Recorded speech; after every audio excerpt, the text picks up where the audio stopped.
Hello, friends. Welcome to Empty Cloud Monastery. We're all fabulously late for our monk chat.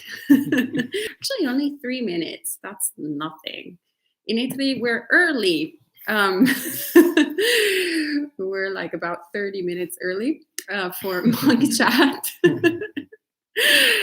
With 3 venerables. Well, you all know Bhante Sudaso and Bhante Sumano, but now you're also meeting a new venerable, Venerable Dandai, who has just joined us from California and will be spending some time here in at Empty Cloud Monastery. So I am Ayasoma, the one speaking behind the scenes, and I will be reading your questions and then passing them on to the venerables. So any question you might have related to Buddha, Dhamma, and Sangha, you can type it in and we'll ask it to the venerables. So hello on YouTube too. Welcome to Gita. Adine, hello. Hello, Bruce. Hello, Miguel. Melinda, good to see you. Kauser friend. Hello. Kauser friend, you can just move to the US now because I think it will be easier with how do you call it? Time zone. Thank you very much.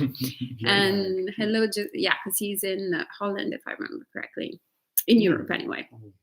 Hello to Josia, Elaine, Kumu, and Mike. And also here on Instagram, too many people to count every single one. So great to welcome, friends. And once again, type in your questions when you're ready, and we'll start. Okay, great. We have already a question here on Instagram from a soldier of sobriety. Very good nickname. Who asks, what's the most difficult part of daily life? Meaning, what is the most tempting thing in your daily life? Who wants to pick this? Anyone? Any volunteer? You assign someone. Maybe Venerable Dantai. All right. Well, that depends on the day. Things change, of course, but some days, not for me now, but in the beginning, it was waking up early in the morning. At the Zen temple, where I ordained, you have to wake up at around 3:30 in order to make it to 4 a.m. An hour and a half meditation session. So as you can imagine, that was brutal in the beginning. In fact, it was very hard to stay awake at 2 o'clock in the afternoon. I was done for the day. But sometimes it's eating, anticipating the main meal, thinking, how much I'm going to eat, or I didn't eat enough yesterday, so today I'm going to make up for it. Like that. These are the thoughts that come into mind that I train myself to see and let go of. So each day is different. Sometimes lust. I'm a human being and relatively young, so sometimes that rises up. But I have certain practices I use to deal with that, to harmonize the energy, circulate it throughout the body, and whatnot. So great, thank you, Venerable.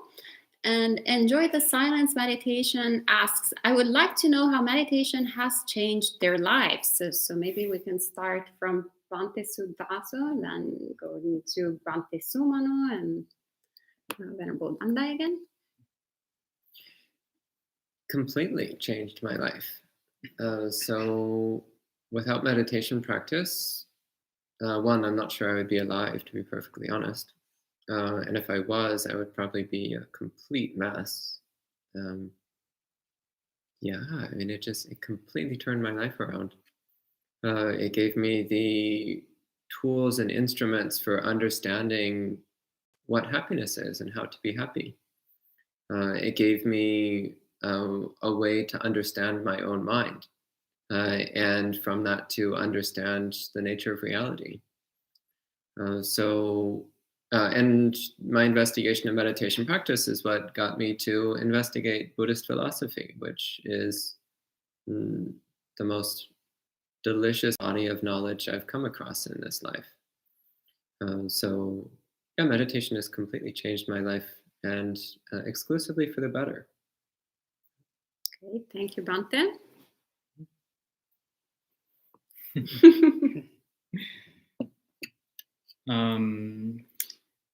Well, it's changed my life in many ways, but one that comes to mind in particular, somehow I managed to grow up believing that the way to be happy was to ignore all of the things that were making you unhappy, or to not just ignore them, cover them up, don't look at them, and then pursue whatever could distract you from the unpleasantness that you were running away from.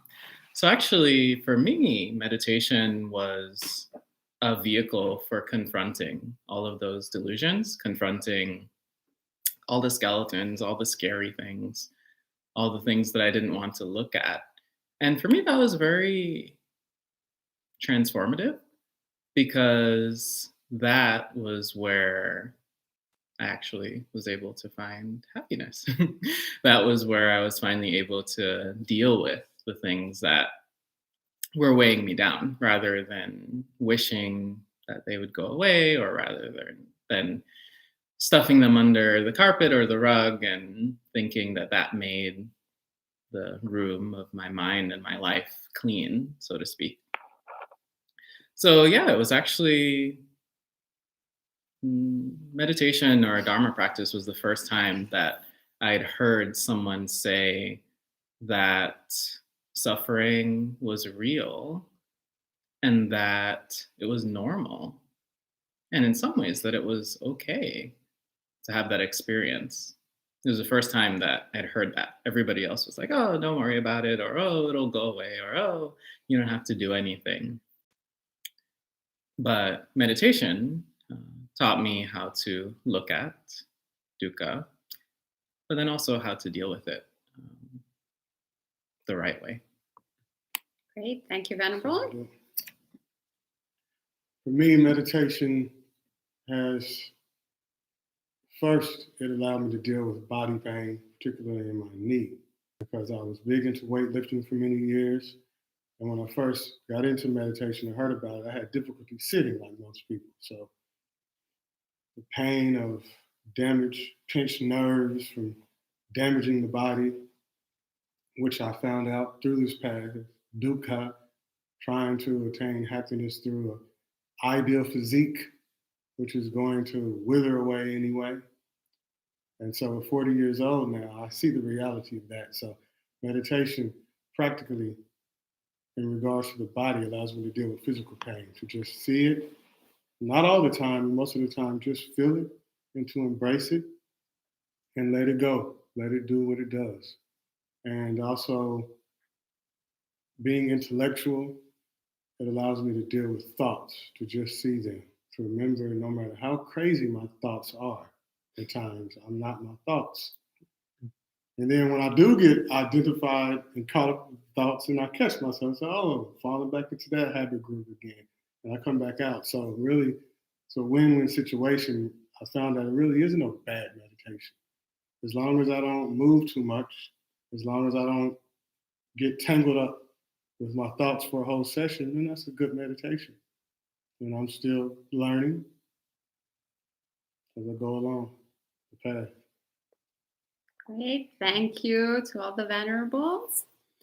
And now we can take, well, there are some actually heavy questions on YouTube, as in like Dhamma talk style. Just, yes, could you explain the cycle of life, death, rebirth? How does karma play into all of this? What is nirvana and the 6 realms? So basically, you want a 2-hour-long Dhamma talk covering all the central components of Buddhist philosophy. No. So I'll give you a very brief version of this. Basically, you are delusional. And your fundamental delusion is that you believe that you exist as an independent, separate being. Therefore, you keep on creating the experience of being an individual. However, it's incredibly uncomfortable. Living in your little delusional bubble of self-existence is actually quite unpleasant. However, you keep doing it over and over and over again because this is what you're attached to and you don't know any better.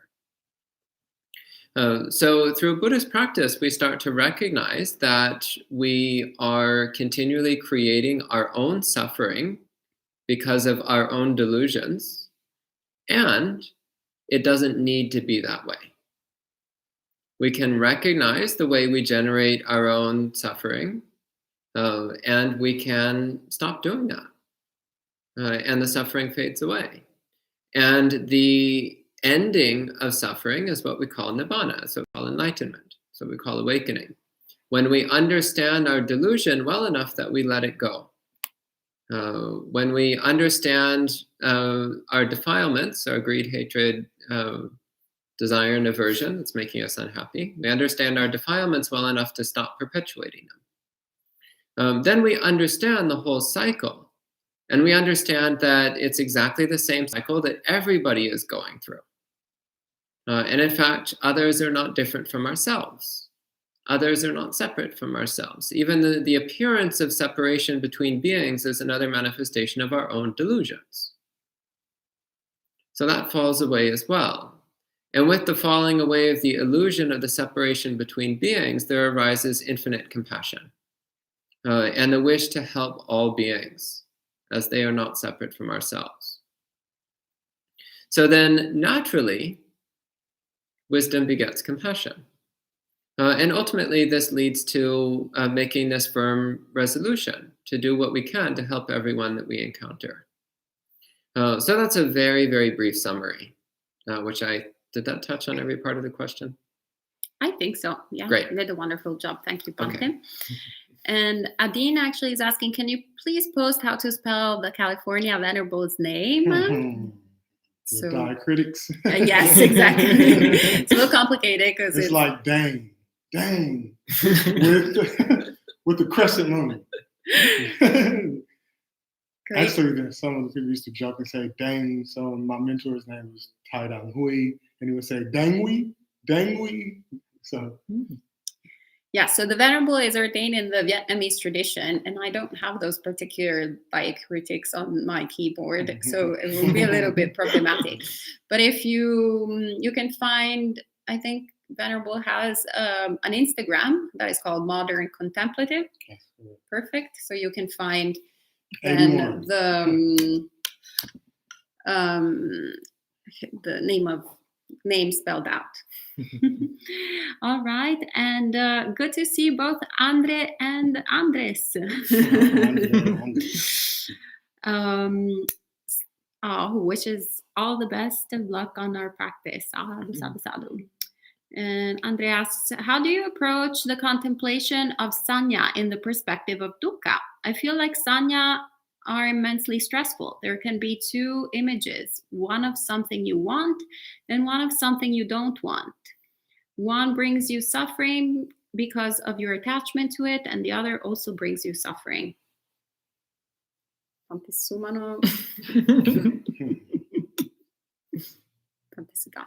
No, I just gave an answer. You can't escape. The camera is on me.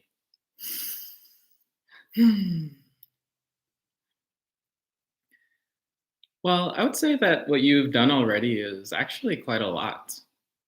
A lot of people don't get that far, don't see the difference between the perception that we're experiencing and what I guess we could call the objective experience, to the extent that that's possible.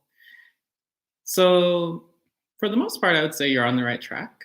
The knowledge that you're having this image in your mind of what you want, of, say, I don't know, food, for example. You see on the table chocolate, for example. A lot of people like chocolate, apparently. And you see that, well, chocolate is just this brown, solid thing there. But in your mind, you have this image of deliciousness, maybe sweetness or bitterness, saltiness. And you can also project this image, this fantasy of yourself enjoying that chocolate at some point in the future. And you mentioned also aversion. So maybe something you don't like so much. In my case, chocolate. But whatever it is you don't like, it's similar. You imagine that this thing that's in front of you is quite unpleasant, and you're horrified at the fact that you might have to experience it in some way. So just seeing that you're being pulled and pushed away from whatever it is that comes into your experience is the sign of wisdom. What I would recommend as sort of a follow-up is to recognize the feelings that arise from that. So perception and feeling, Vedana, are actually quite linked. And it's helpful in practice to see that. So when you see something that you do like, try and pay attention to the bodily feelings that come up. Maybe there's pleasant bodily feelings, or even mental ones.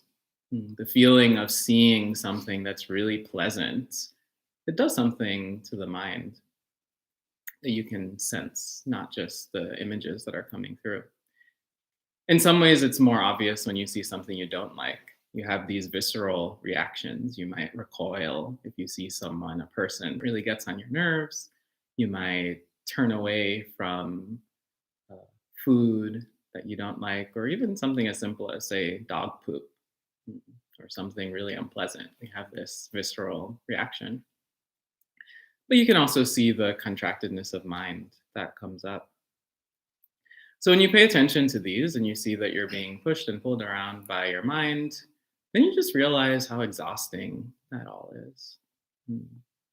And seeing how exhausting it is seeing the dukkha in that. And then seeing that you would rather just be at peace, not get caught up in being pushed and pulled, is how you can start to escape from that. So Ayasoma spoke a little bit about that during this morning sutta study, about how we're just led around by our feelings like a dog on a leash. We think we're in charge, but we're actually on the leash. So instead, you just stop, notice. And in your case, because it sounds like from your question, you're intellectualizing a bit too much, just pay attention to the experience, and naturally, you'll want to stop. Great. Thank you, Bante. And we have lots of questions actually on the Instagram live chat. Kapuki is asking how to live a meaningful life. So maybe Venerable Bante has some words to share. How to live a meaningful life.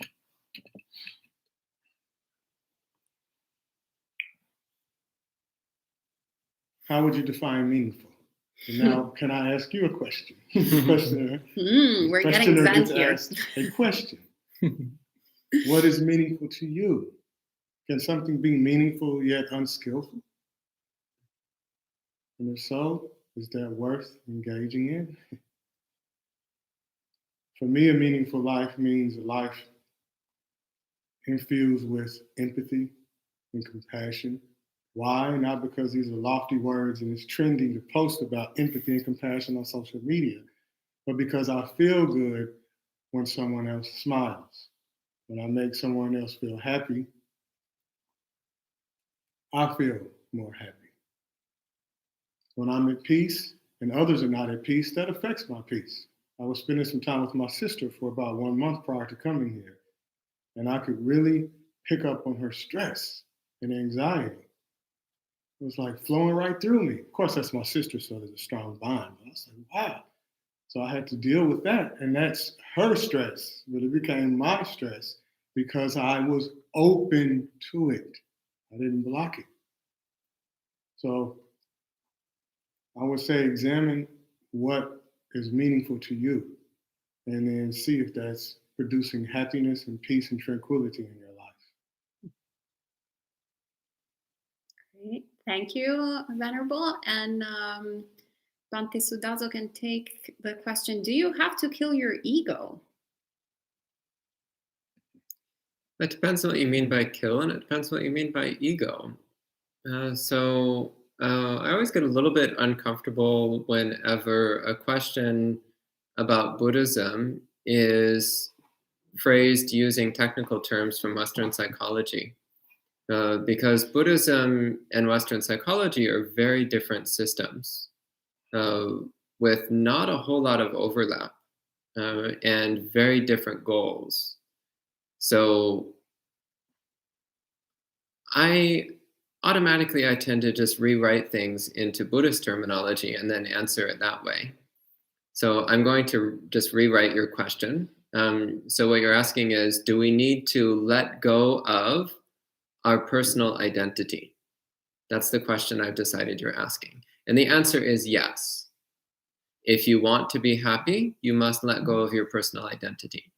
Whatever you think you are, let go of that.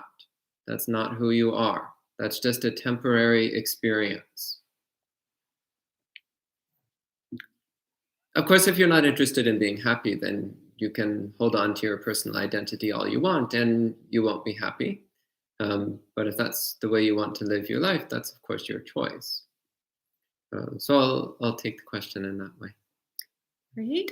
Thank you, Bante. And Eric actually has a follow-up question to this other fellow's question. So he says, in relation to killing the ego, is the Zen saying kill the Buddha related to letting go of personal identity? So there's an old Zen story, which basically goes, if you meet the Buddha on the road, kill him. But does that have to do with overcoming one's personal identity? Well, indirectly. But my understanding is the point of that saying is rather about targeting our concepts of awakening. It's similar to the Zen saying, eating a painting of rice does not satisfy hunger. In other words, your concept of food doesn't actually do anything to alleviate your physical hunger, your body's need for food. So in the same way, you can read all the books about Buddhism you want and you will not attain enlightenment. You'll just know a lot of facts and information. In order to actually attain awakening, you have to take that information and put it into practice. So similarly, if you read a recipe, you'll still be hungry. But if you then follow the instructions in that recipe and eat the resulting food, then you will be satisfied. Similarly, when you meet the Buddha on the road, kill the Buddha. What that's saying is that if you encounter something that you think is enlightenment, then it's not. Rather, enlightenment carries with it a certainty, an unshakable, undeniable certainty without the slightest shred of doubt, a certainty that cuts through all concepts, a certainty that is not limited to any belief or opinion. So if you think you've met the Buddha, that wasn't it. That was just a fantasy. It was just a dream. It was just an illusion. It was just another projection of your delusional self-identity. Oh, I have had this fabulous experience. Well, that's great, but it's still delusion. It might be an inspiring delusion, and it might inspire you to actually have an experience of Buddhahood for real. It might encourage you to embark on a genuine spiritual practice. But the experience that you had was probably not awakening. It was just a delusion. Okay. Sadhu, thank you, Bante.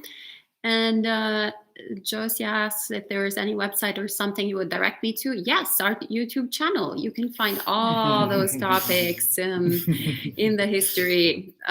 Actually, a lot of information, multiple hours if you have the time to look at it. So yeah, just go to the history in the channel and you'll find pretty much any topic, because we've been doing this since the pandemic started.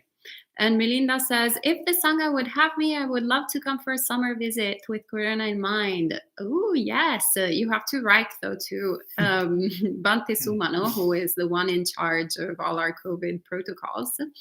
So send him an email and organize. We would love to see you if it can work out with the pandemic. And Nadine says, someone online directed at me a homophobic, derogatory term. Ah, that's terrible. Sorry to hear that, Nadine. I'm trying to let it go, but homophobic speech is my Achilles heel. I honestly just can't seem to let it go. Wish I could, but ... Any tips? Well, Montezumano is nodding, so I'll pass it on to him. Actually, the first thing that came to mind, so I think we were talking at some point that I don't usually get aversive. Like I can remember the days that I have an aversive mind. And so what came to mind was one moment. I was still living with roommates at the time when my roommate said something about me. It wasn't homophobic, but it triggered me nonetheless. And I was so angry, which was rare. So I can remember that day, for example. And I was so angry. But it actually happened that it took place right after a talk from Buddhist Insights that was talking about how to react when someone criticizes you. Specifically, it was how to react when someone admonishes you at the inappropriate time or in an inappropriate way. So as a monastic, as a spiritual practitioner living in community, we criticize each other in a good way, constructive feedback, constructive criticism, but we're not perfect. So sometimes that can be done in a unskillful way. And sometimes people do criticize one another out of aversion or out of a motivation to hurt someone's feelings. So I remembered that talk. And the Buddha actually says, if you're on the receiving end of ill-given or improperly timed criticism, then actually, yeah, it does suck. He says, yeah, you shouldn't feel like you should have taken it better, that it's actually grounds for saying, that wasn't kind, that wasn't the right time. And I thought about that because then when I was feeling upset, I was like, yeah, actually, I'm supposed to feel upset. There's nothing wrong in that situation. And funnily enough, that allowed me to actually get a lot of distance from it because then I didn't take it as personally anymore by seeing actually that it was the other person's unskillfulness, the other person's really suffering, delusion, and aversion that was causing me to react this way. It was like getting a lump of coal like thrown on me. So of course it hurts. There's no denying that. So you said, I feel like I should. What did you say specifically? I feel like I should. Trying to let it go, but I can't. Well, stop trying to let it go. On one hand, if the feeling is there, then just watch the feeling.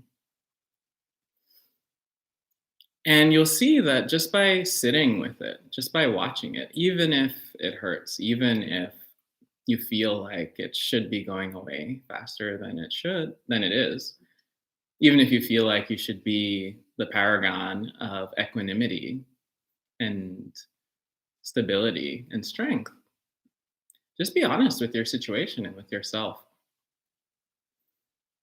In particular, it's very difficult to be the target of something so charged. It goes right to the core, right to the soft spots that we have, especially if it's something that is not just, it's not some flippant comment about your hair or an outfit you're wearing, but this is quite heavy. So naturally, it's going to be upsetting. And if you can sit with that, if you can have compassion for yourself, then that does a whole lot. And you'll see that it may go away on its own. But if it doesn't, it's okay, actually. Asking the question to people who are sympathetic helps. Relying on friends who don't treat you that way also helps. And once you have that space, that clarity, that peace of mind, then it becomes easier to see what's actually going on in the situation. And what's actually going on is that someone was just spilling their defilements out in every direction. And a little bit of it happened to catch us. Just as if we were walking down the street and someone drove by and splashed mud on us, it would suck. We'd probably be quite angry and we'd be covered in filth. But after that initial reaction of shock and feeling wronged, we can go home and take a shower and just let it wash right off. We don't have to internalize it or take it personally. That person, on the other hand, has to deal with their aversion, has to deal with their hate-filled mind. And that is much more uncomfortable than being splashed in mud. So after we have compassion for ourselves, we can also try to have compassion for the other person. And that too, paradoxically, allows us to let go. And so you can stop trying to let go. And eventually you'll see that letting go actually just happens. Sadhu, thank you, Bante. And Eric and Art of Connection now have two related questions. So I'll pass them both to Bante Sudasu, actually, since they're related to Buddhist insights as well. And the question is, hi, I'm newish to Buddhism. What would you consider the difference to be from secular Buddhism and Theravada and Mahayana Buddhism? Is Buddhist insights empty cloud Sangha secular or have a leaning towards sect? And our friend here, Art of Connection now on Instagram, asks, are you focusing on the Theravada teachings or will you be focusing on Mahayana and Vajrayana? So interesting. So first off, just to say a little bit about secular Buddhism. I recall a little while back, I was looking at a website on secular Buddhism, and it made an interesting statement. It said, there is no universal definition for secular Buddhism. It said every single individual practitioner who identifies as a secular Buddhist has their own individual meaning for that term. So it's difficult to say. It's difficult to say exactly what somebody means when they say that they practice secular Buddhism or that they're a secular Buddhist. However, there are some general commonalities. So I've had a number of encounters with people who identify with that term. And generally speaking, they tend to be highly skeptical or even outright hostile towards concepts of karma, rebirth, psychic powers, angels, demons, other realms of existence, often even towards the idea of Buddhas, which is a bit surprising.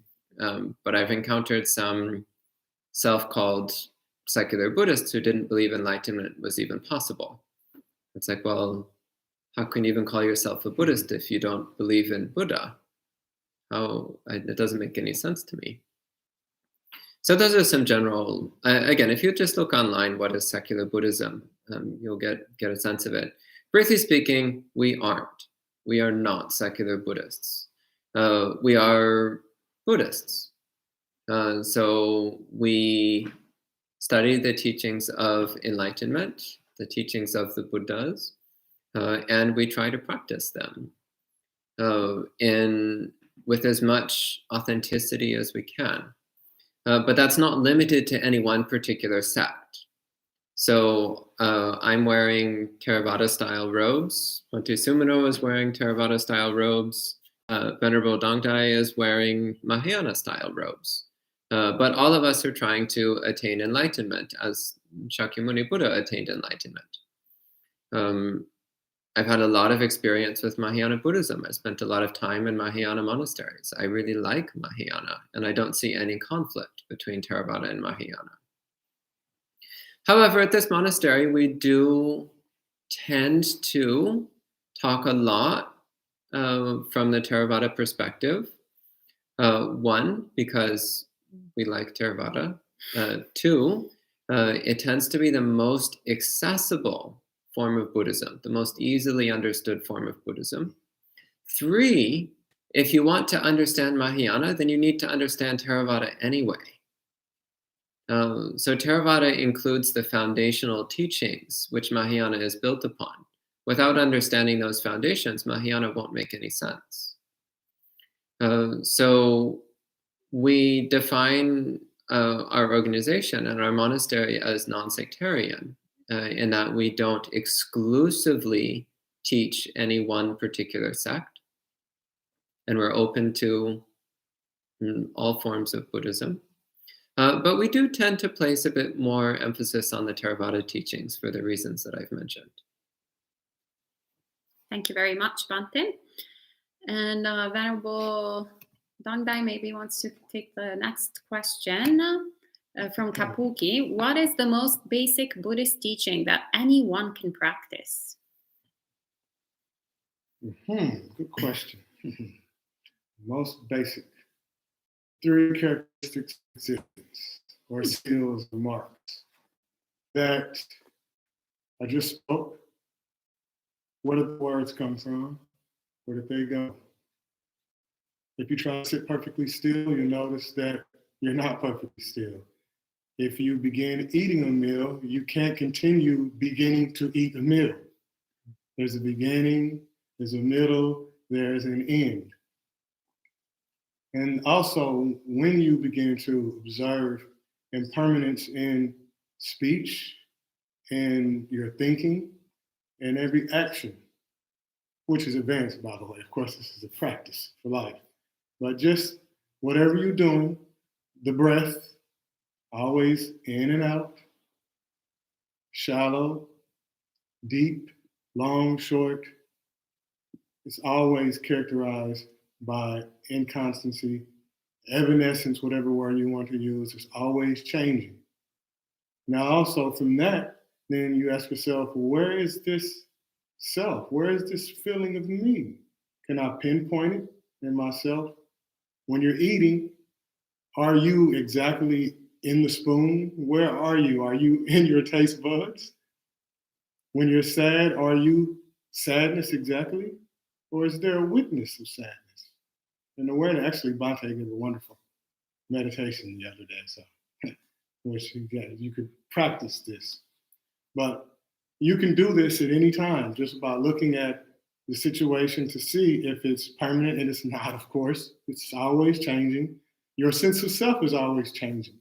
You were a little boy, and everyone you know, everyone you knew when you were younger has changed in some way. They're not exactly the same. Where is the solid self? Also, no matter how good something is it perfect? As Ayasoma was saying the other day. Is there 100% good ice cream? I don't think so. Is there a 100% good trip? No. You lost your luggage. You dropped your new iPhone. And there's always something that, well, I'm here in Hawaii now, but I don't have my phone. So there's always something.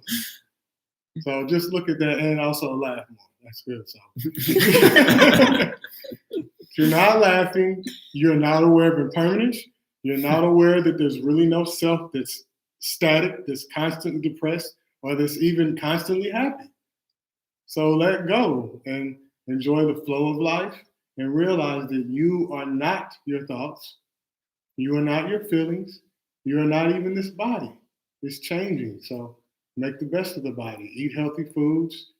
Entertain wholesome thoughts. No ill will towards anyone, even though it was difficult during the Trump era, which has ended. So, but anyway, that's enough. I'll pass it on. All right, thank you very much, Venerable. Chris, good to see you online. It says, Empty Cloud has the coolest mugs. We try. And Amaranta asks, to Bhante Sungha. So I can know now by the camera moving. Yes, tonight I'm very technological, well, low tech rather than high tech. Amaranta says, to do 6 elements practice meditation, what would you recommend to meditate before? Meditate before? I guess to prime the mind in order to do 6 elements practice meditation more easily, I assume. I guess it depends on which element you'd like to focus on. So usually I wouldn't recommend trying to practice all 6 elements in one session, especially if that session is only 20 or 30 minutes long. I guess you could practice all 6 in maybe a 6-hour meditation session.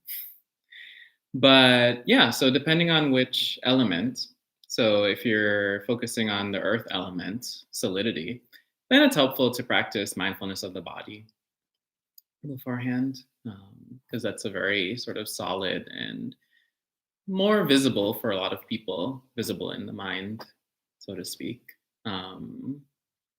So that can sort of prime you for focusing on, well, there's the body. Now, how does the body feel? What's the experience of this body as a solid object?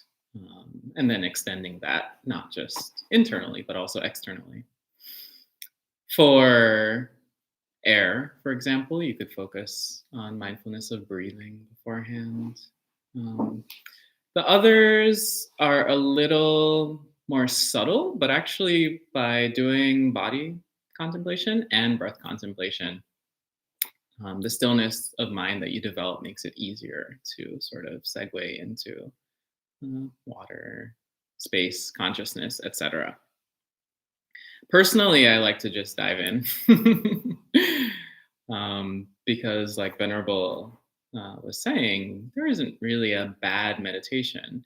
And you might find that just by giving it a shot, what is this element of water, connectedness, liquidity about? That you'll discover something that you probably wouldn't have discovered otherwise if you had come up with sort of a set plan for how your meditation was going to go. Usually meditation doesn't go how you expect it will go anyway. So I would say experiment, but mindfulness of body and mindfulness of breathing are good entry points. Great, thank you, Venerable. And Bhante Sudaso, what is the way to realize the nature of mind? By looking at it. All right. Yeah, pay attention to your mind and you'll understand its nature. And then perhaps on this note, I'll pass the question of Kauser friend who asks, when I get into deeper meditation, there's often a point where a rushy, pleasant feeling occurs. I used to think it may be jhana related, but that is supposed to be calming. But this agitates my mind. What could this be, and how should I deal with it? Well, first off, I wouldn't write off the possibility that you are experiencing euphoria connected with samadhi. If you're saying that this happens as your samadhi grows, then that may in fact be a precursor to piti, so the jhanic euphoria. And there can be a certain agitating quality to piti. That's true. So that agitation is a product of how we're reacting to the sensation. And that agitation then is an indication that we are not maintaining a peaceful state of mind towards the pleasant sensation that's arising. So this is one of those turning points in the development of samadhi. As one is moving towards jhana, you will reach a point, well before you actually enter first jhana, you'll reach a point where strong euphoria starts to arise in the body. And the challenge is to keep a peaceful mind, to stay focused on your meditation, not to get distracted, not to get excited, not to start thinking about the experience, but just to keep doing your meditation practice without being distracted by the sensation of euphoria. And if you do that, then it will get stronger and stronger. And if you stay focused, you may start to enter jhana. But usually this is where people completely screw things up and get totally off track and wind up throwing all their samadhi out the window. So just accept that that's probably what's going to happen over and over and over again. You're going to get to that point where you start to experience euphoria, and you're going to totally screw it up and lose your samadhi. Just accept that's going to happen 100 times. And the 101st time, you're going to stay calm. And your samadhi will continue to grow. And the euphoria will continue to grow. But you'll be okay with it. You won't be excited or agitated or disturbed by it. You won't be attached to it. You won't be afraid of it going away. You won't be afraid of it getting stronger. Sometimes when the euphoria is growing, people get really scared. There's a certain out of control feeling to it. Even though it feels really good, it also feels like something's happening that you can't control, which is true, by the way, but it isn't a problem. So whether it's desire or fear or excitement or whatever, don't participate in that. Just keep doing the meditation. Stay calm. One of the most Buddhist public propaganda campaigns in the last 100 years was the British keep calm and carry on. Little did they know they were spreading instructions for jhana. Yeah, keep calm and carry on. And you can get there. Jhana is not impossible. And it's not as hard as people think it is. But it is conditional. So make sure you're establishing good conditions in your life to support the development of samadhi. And when the euphoria arises, don't be distracted by it. Don't be disturbed by it. Just let it be what it is. Okay? Great. Thank you, Bante. And passing on to Venerable Dangdai again. So Kuma says, on the Venerable comment on absorbing loved ones' stress, this is so true for me. It is like the empathy is on overdrive. How to best help without absorbing stress of others? Well, there's a technique that I learned in Tibetan Buddhism called Tonglen. So that's what knows about this. I'm not surprised. Yeah. We may practice that here. I'm not sure yet. We've had teachers who have come and taught it. It's Excellent. A great method. Yes. It's a great method. So Tonglen is, sometimes I invert it. Taking and giving, receiving, taking, receiving. You can begin with visualization. Imagine the stress, the suffering as black smoke. And you, on the in-breath, you absorb this black smoke. And then on the out-breath, you radiate white light, golden light, whatever you prefer, to obliterate that black smoke, that stress, that suffering. And you do that with each and every in-breath, so you can make it like a samatha, a tranquility practice, calm abiding practice. That's one way to do that, which is probably that is quite advanced though. Some people have difficulty visualizing with visualization practice. So you could also practice deep listening. So talk to this person. Say this is his. Who is this? His. Kumu. Kumu. You can practice as his sister or cousin. Just family member. Just family member. So you can talk to this family member and practice deep listening. I got this from Thich Nhat Hanh. Deep listening is a wonderful, underrated practice. It's not technically a meditation, but it can be a good mindfulness practice because you're listening, you're aware of your sensations while you're listening, following the breath, which ties into impermanence, but also being there for your family member. Sometimes people just want someone to listen. They don't want you to beat them upside the head with a cudgel. You should have done this, or you shouldn't have done that.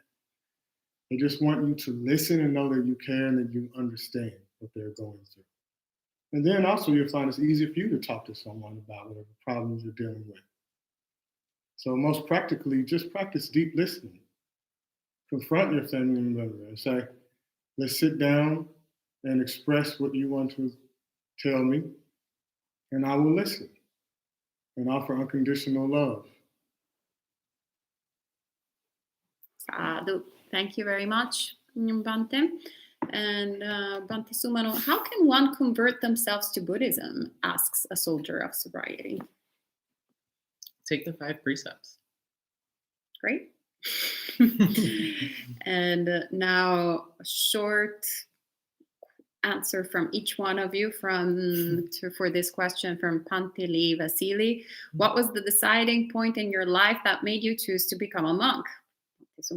Oh, because the camera's on me currently. The sheer fragility of life. Wonderful. My father's death. The most difficult question to answer because there's really no one reason, but dissatisfaction with life. It's like the most unsurprising question, but that's good though. Of course, it's an expected question, but not really easy just to say, oh, because of this or that reason. So I'll just throw one out there because of dissatisfaction with life, which is true. It was deeper than that, but dissatisfaction. Sad. If you ask us the question tomorrow, you'd probably get 3 different answers. But they're all true. Yeah, that's why you need to ask questions every Friday for Monk Chat. And enjoy the science. Also ask, would any of you guys participate in a live stream session with me next Saturday? Send a message and we'll get back to you and see if that works. And Eric is asking, and maybe we can ask it to Bhante Sudasan, is the concept of a guru a delusion then? Technically speaking, all concepts are delusions, but some concepts help us move out of delusion, and other concepts just get us stuck deeper. So the concept of a guru, depending on how it's used, it can help you move towards awakening, or it can get you stuck deeper. So there's no straightforward yes or no answer to that question. I will say this, a good teacher is a tremendous help on the path. A mediocre teacher is still a pretty good help along the path. Even a fellow practitioner who's on a similar level to you is very, very helpful on the path. Even a fellow practitioner who is well behind you, if they're dedicated to moving forward, can still be a great support to you as well. So seek out other spiritual practitioners. Take refuge in them. And yeah, of course, if you can find a really good teacher, then take advantage of that. It's a precious thing. They're hard to come by. Sadhu, thank you, Bhante. And Swekrak asks, has any of the monks experienced death? Well, they're alive here, so I assume This is an emanation body. That's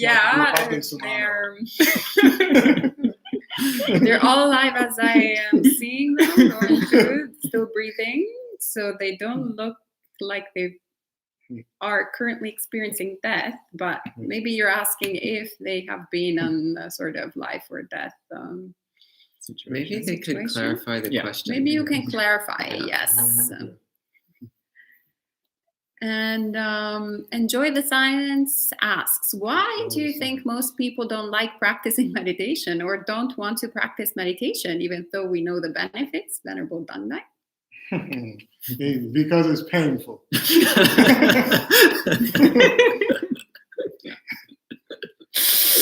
All right. Okay, there you go. Yeah. It hurts. Hard to argue with, both inside and out. Yes. Yeah. And Eric says, where is Buddhist Insights located? I live in the panhandle of Texas, and the only Sangha I know in my area doesn't really exist anymore. I've heard that there are communities in South Texas, but I was wondering if y'all had any recommendations when seeking out a healthy Sangha for further teachings and exposure to monastic life. Well, we're located in West Orange, New Jersey, right outside New York City, so you could move here. There are a bunch of houses for sales and for rent, as I see when I take walks. So that's an option. If you like warmer weather and you want to stay in Texas, then maybe Baptist. Do you remember there was a temple in Austin, maybe? There's a few Buddhist temples in Austin. Send us an email and we can give you some recommendations. Chongtai, isn't there Chongtai? Is there a Chongtai in Texas? I believe so. Send us an email. We'll help you out. Yeah, send us an email and we'll help. And hello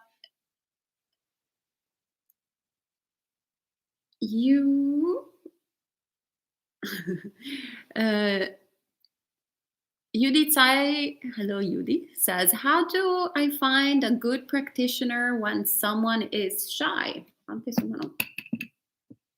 When you yourself? I assume. Okay. Shy. Oh,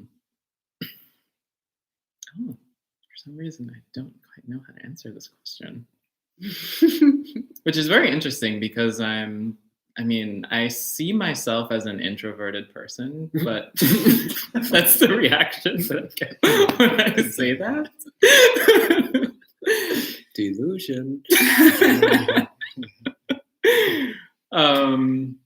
But actually, I remember the first time that I went to a monastery. So my first tip would actually be, well, stop telling yourself that you're shy and just like go out and, well, when there's not a pandemic, go out and meet people or put yourself in situations to meet people.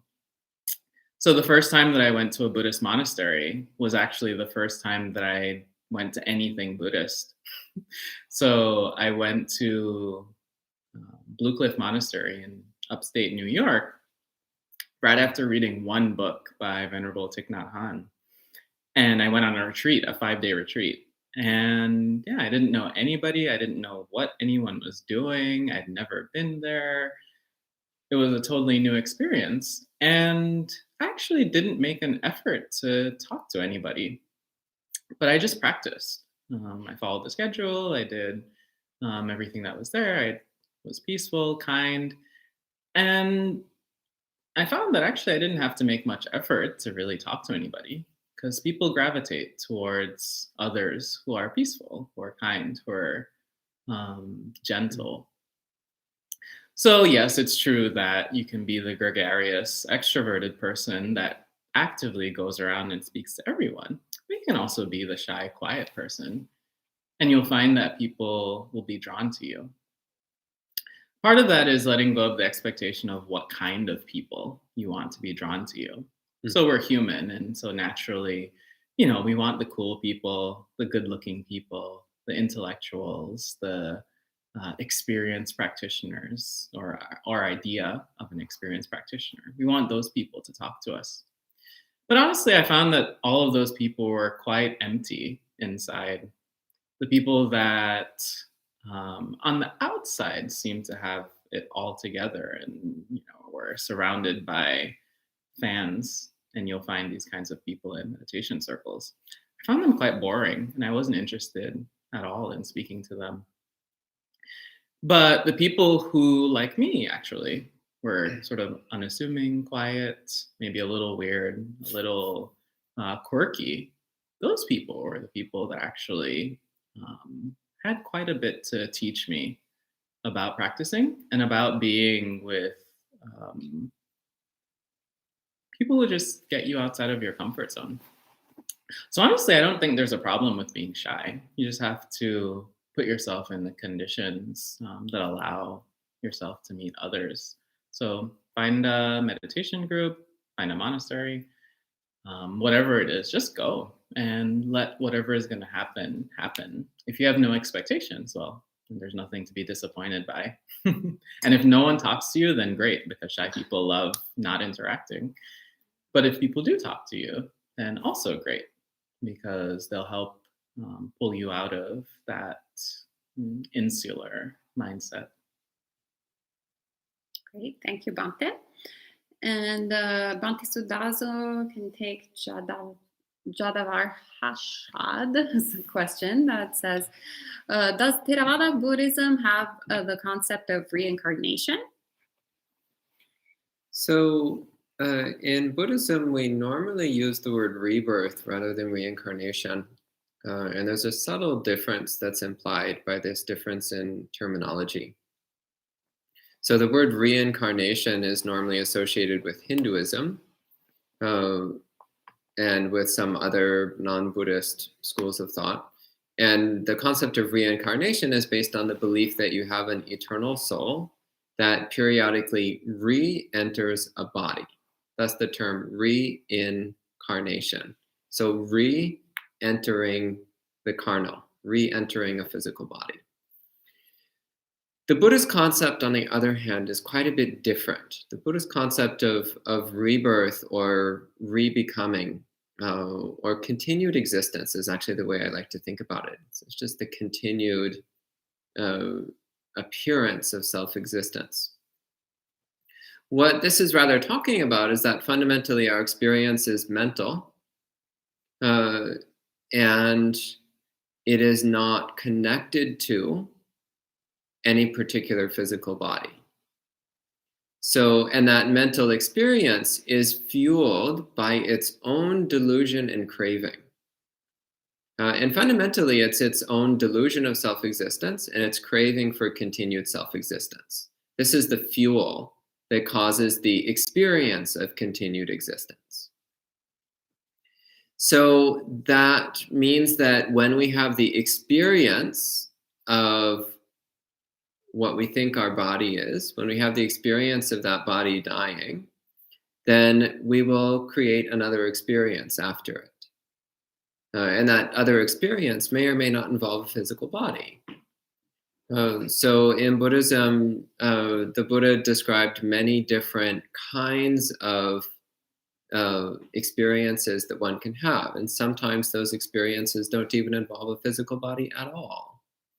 Sometimes we have the experience of being a disembodied mind, a bodiless mind. But often we have a body, the experience of a body of one kind or another. So again, to rewrite your question, does Buddhism have the concept of rebirth, continued existence when the body dies? The answer is yes. And not just Theravada, but every single school of Buddhism without exception has this concept. It is an inseparable, inescapable, central component of Buddhist thought. Okay? Sadhu, thank you, Bhante. And Venerable Dangdai, how does one forgive themselves for lying to someone they love for 4 years? How does someone forgive themselves for lying to someone for 4 years? Very specific. 4 years, exactly. Now I'm thinking, who have I known for exactly 4 years? Are you lying right now? Well, not No, exactly. no longer. Yeah. So in this moment, is there lying taking place in the mind? Is the mind constantly lying? Actually, don't give me that. Is the mind constantly lying? But let's not go there now.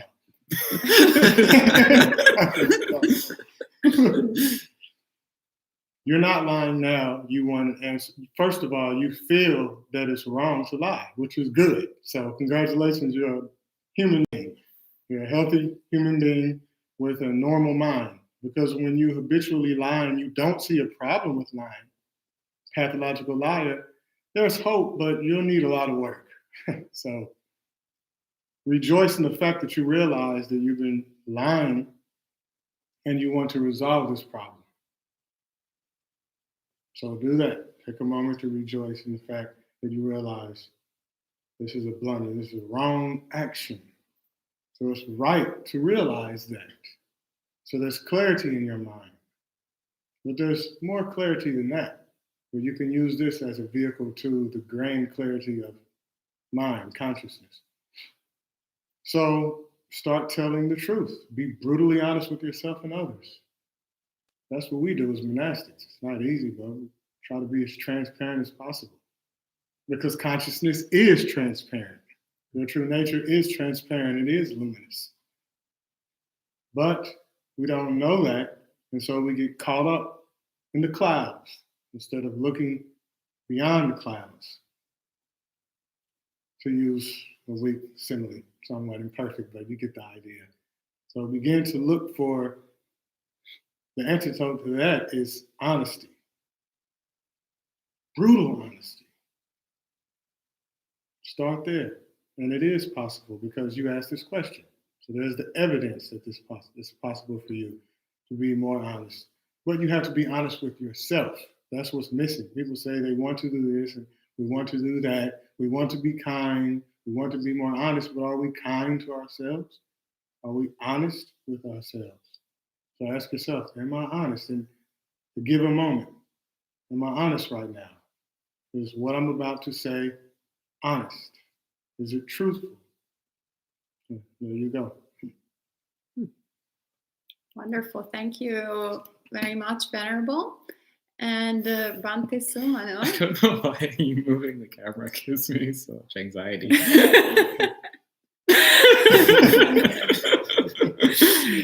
You're missing all this behind the scenes.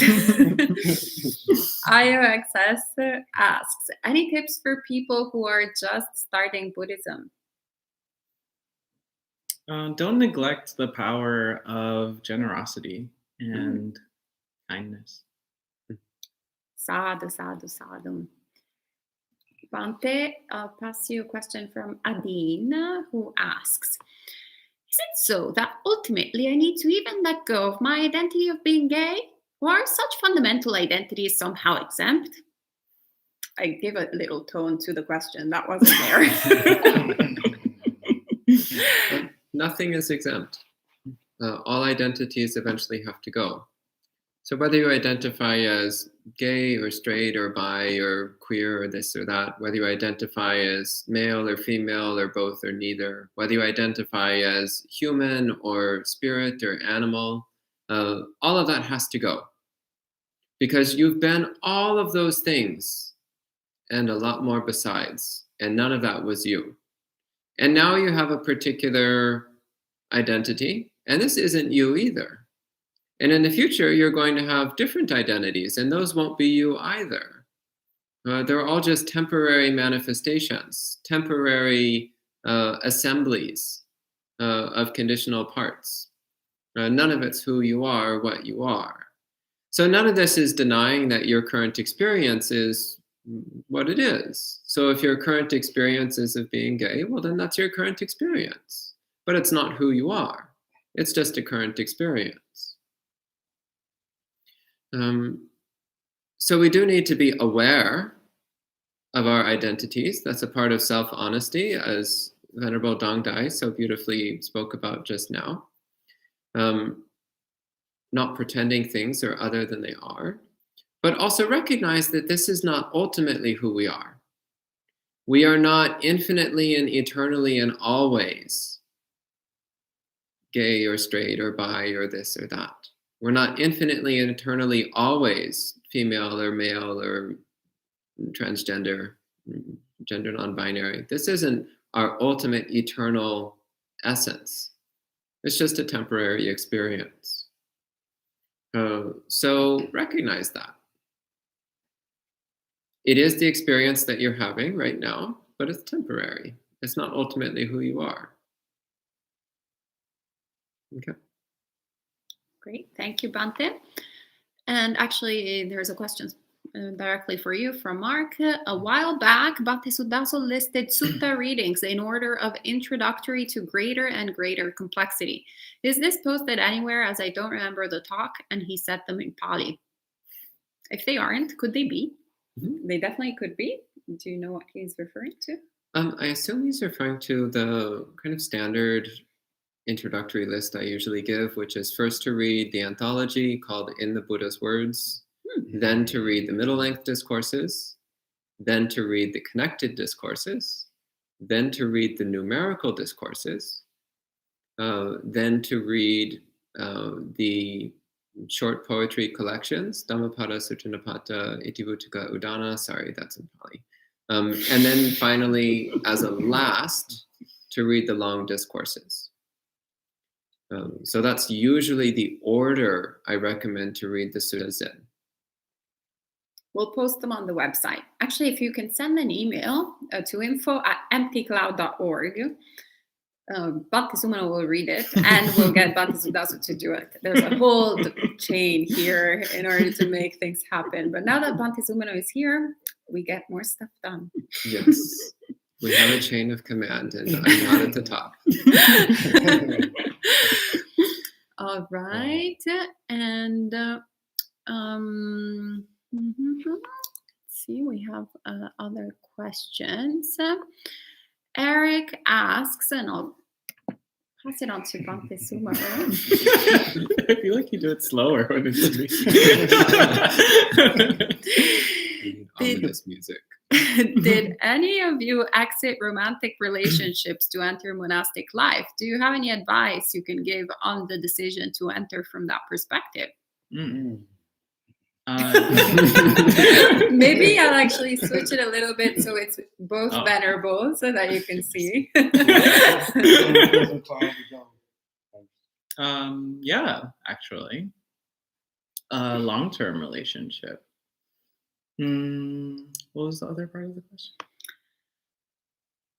Exit romantic relationships to enter monastic life. Do you have any advice you can give on the decision to enter from that perspective? So enter monastic life from your leaving. So yeah, that was my situation. And advice, it's going to be horrible.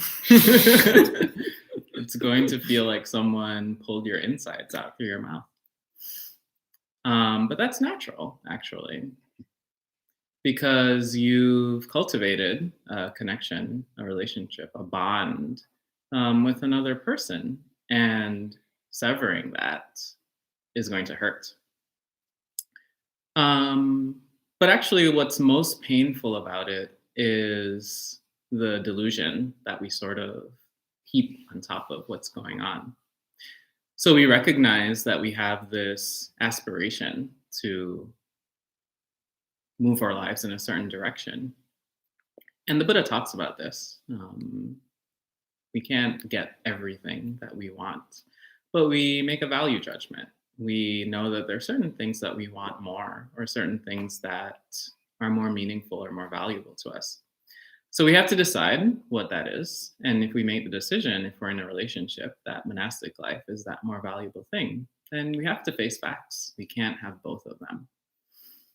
When we convince ourselves that either we should be able to, or why do I have to choose, or why isn't this easy, then it just makes the process much more difficult. But when we make that decision, so we want to become a monastic or be a renunciant, then we have to own that decision, and we have to be honest. Honesty seems to be a common topic tonight. We have to be honest with ourselves and with the person that we're in a relationship with, that this is the path that we want to explore. This can go basically two ways, to use Ayasoma's way of dividing the world. Our partner will accept this and support us. Or our partner will reject this and be resentful of us. And we have to be okay with both of those things to happen. I asked a monastic a couple years ago, because I've been thinking about this for a while, actually. And he said, it's kind of like when you're shopping for shoes. It's an interesting metaphor at the time. If you go with your family member, your partner, whoever, they might come to you with the new Nikes, and they're a size 7, for example, and they really want you to wear them. You'd look great in it. But your foot is a size 9. You could tell them, okay, yeah, I'll put it on. I'll make you happy. You want to see me in these beautiful shoes. And so you stuff your size 9 foot into a size 7 shoe, and it'll be painful. It's similar with the way we live our lives. We have this aspiration to do one thing, and we have this sense that this is the most meaningful thing that we can do. And other people will tell us, no, you have to do X, Y, and Z. We could go along with that, but we would be stuffing ourselves into a life that's only going to cause us misery. So in the beginning, our relationship was beautiful and nice, and that was the most meaningful thing that we were doing. But conditions are impermanent. Things change. And we change. And there's nothing wrong with that. So your conditions are changing. And you should embrace that. But you also have to embrace the fact that other people may not understand. And it's okay. It's still going to hurt whether they accept it or not. And you'll still have these feelings, this residual past karma, if you will, even long after the relationship has ended, which is also natural. But you practice with it the way that you'd practice with anything else. Something does have to die, but something more beautiful is reborn. Sadhu, sadhu, sadhu. All right, so maybe Venerable Dangla can take the next question. That is from Kanika Priya. What is death? Speaking of which. What is death? What is death? Well, that is a very good question, because we have the Western model, materialist, and I'm coming from a background of atheism by choice, because I was raised in a Christian household, but being intellectual since a young boy, I discarded that early and decided there is no God. I'm tired of these religious games. I had enough. I've had enough. No more God games, please. Which is why I came to Buddhism. That's my story. So death, if we believe science, and there's a lot of evidence to believe in a particular model or another, that's just the end. And of course, the death of beings, the dissolution of things. But can we also look at death as transition, which is in accordance with the second law of thermodynamics, which is science as well. So it is a very good question. We don't know exactly what death is, but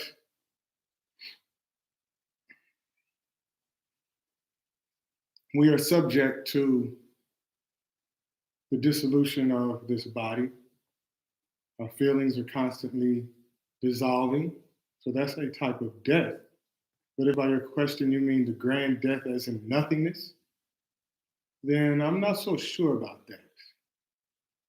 And this is not just because I'm a Buddhist, but even scientists, many notable scientists are questioning the idea of the death that we were taught, that we all expect, the end, and the black screen, and that's it.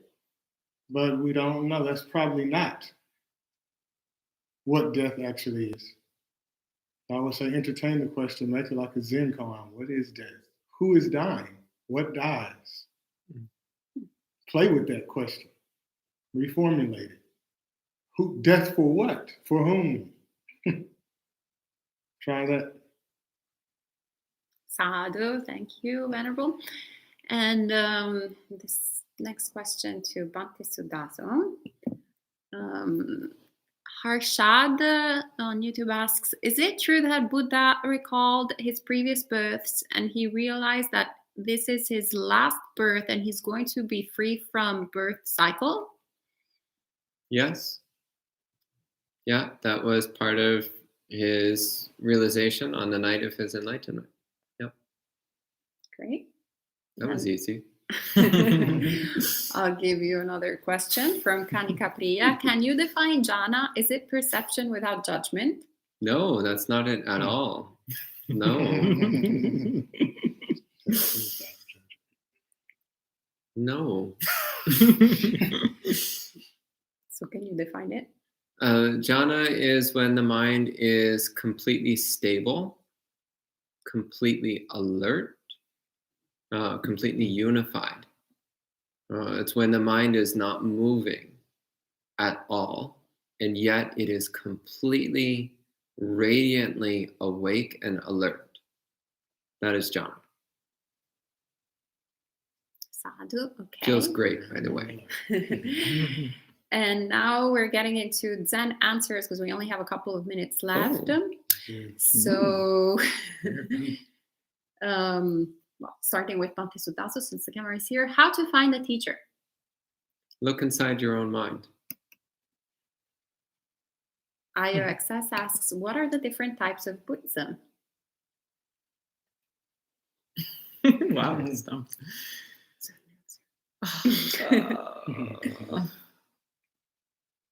I'm like trying to think of how to give a short answer, and it's taking longer. There's just one kind of Buddhism. Great. And Venerable, Eric asks, what is daily life within the pandemic? Also, what was monastic life like before the pandemic? For me. For me, I'm assuming he means for me, what was like that for me. During the pandemic, meditation, study, which is what I was doing before I became a monk. But before I was a monk, I owned a small limousine company. So I enjoyed the leisure of making my own schedule for the most part. So I had a lot of free time, working out a lot. For the most part, I should have been happy. I had my own little decent luxury apartment that I worked hard to get. I had my Lincoln MKS, my sedan, flagship luxury sedan. I had my suits. I had a casual relationship. And I was not a playboy, by the way, either. So I'm just saying, you know, I was very introverted for a long time. So it was not an atypical life. I was a bachelor, had my own place. I should have been happy, but I wasn't because of the calling that we all felt. There's something more than all of this. Comfort. There's more than this vehicle, more than this one, that one, this type. This is the right one. This one is going to be a long-term relationship. And that was all a lie. There was never going to be happiness in living that lifestyle, because no true happiness comes from what we are attached to. And I was attached to casual sex, gratification through food and luxury things that did not bring me the happiness that I experience now. Now I sleep on the floor by choice, and I enjoy eating 2 meals a day, sometimes 1 meal a day, sometimes fasting 3 days or 5 days a week with nothing but water. So this is totally antithetical to the life I lived before I was a monk. How's that? Yet here I am, mostly happy and peaceful without the Lincoln MKS, without a booty call. So, because that's what I was engaged in before I became a monk. So, to keep it real, that's what I was doing. So I do. All right, thank you, Venerable. And Pantili Vasili has a follow-up question to your to yours. How to find a good teacher? Good teacher. Very good. That's a little bit harder. The best answer I can give is try out a lot of them. But actually, in order to find a good teacher, you need to know how to distinguish a good teacher from a bad teacher. And in order for that to be possible, you need to have at least a general understanding of what the Dhamma is. And for that to be possible, you need to study the suttas and have a serious daily meditation practice. Okay? Perfect. Thank you, Bhante. Do you also want to take the next one? Is it right to realize when you are choosing wrong action and righteous to correct that action? Asks Kanika Priya. Yeah. Great. And identity is superficial ego, no? I don't understand. Identity. Identity is superficial ego. I right? don't know what superficial ego means. Do you mean false personality? Yeah, Don't know. it's vague. It's ambiguous. Like what it is. Yeah. I don't don't know. exactly what. Chaos for the ego question. And Bhante Sumano maybe wants to give advice about how to teach meditation as a layperson, where to start. How to teach? Mm-hmm. Make sure that you've understood the Dhamma at least a little bit for yourself first. But if you do teach, the best lay teachers that I've seen, actually, they teach without charging. They teach without expecting anything in return. It's very easy, especially, I mean, it's easy for monastics, but even more so for lay teachers to get caught up in self-obsession, get caught up in fame, possessions, gain, honor, popularity. So actually, yeah, if you want to teach, then I would say make sure that you make a huge effort to avoid those things. And you'll actually find that you'll be very successful. It's paradoxical, but that's how karma works sometimes. Great. Thank you, Venerable. And the last question is from Harshad. And Harshad asks, if Buddha escaped from the birth cycle, then what is beyond that? Where he is might be right now. Venerable Dangdai? Where's the Buddha now? Okay. I guess if he escaped the cycle of birth and death, where might he be?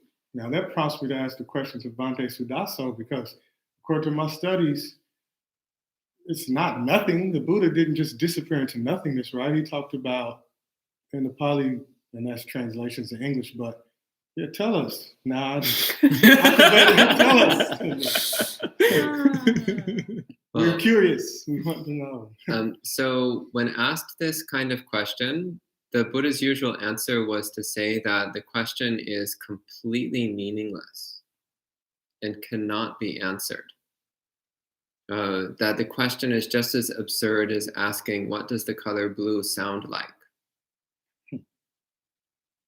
Or asking, what does red smell like? It's just a meaningless question. On the rare occasions when he did give something approaching a real answer to the question, what he said was the concepts of existence and non-existence do not apply to such a one. So you cannot ask, where is the Buddha? That question doesn't make any sense. It doesn't apply. Where does not apply. You can't ask, does the Buddha still exist or not? Because the concepts of existence don't apply. So it's asking the wrong question. A better question to ask would be, how can we become a Buddha? How can we realize the Buddha within ourselves? That's a much better question to ask. All right, great. Thank you very much, Bhante Sudaso and Bhante Sumano and Venerable Dangdai. Sadhu, sadhu, sadhu. So this is all for tonight. You can join us again next week for every Wednesday morning at 8 a.m. and every evening at 7:30 p.m. every Wednesday, Thursday, and Friday, 8 a.m. and 7:30 p.m. New York City time. There you go. Yes. I got it. We have sutta study in the morning and meditation and Dhamma talk in the evening, and every Friday evening is dedicated to monk chat. So you can bring all your questions. So you're all welcome to tune in. And since we've discovered Instagram Live after a decade that people have been using it, we're so up to date here at Empty Cloud Monastery. We will be broadcasting both from YouTube and from Instagram Live. If you don't see us on Instagram Live, in any case, we will always be on YouTube, so you can link up to YouTube. Yamiti has a question where to begin with meditation, and you can actually log in 2 weeks. Bhante Sudaso will be leading a workshop on introduction to meditation, so that will be perfect. And you can also ask questions live as usual, and he will be guiding you. And thank you to all our friends who have joined us. Good to see you, Cam. Long time no see. And thanks, Chris, for the thumbs up. Adine, all of you are very kind and sweet as our friend. All right. Thank you so much, friends. We can end with 3 sadhus. Sadhu, sadhu, sadhu.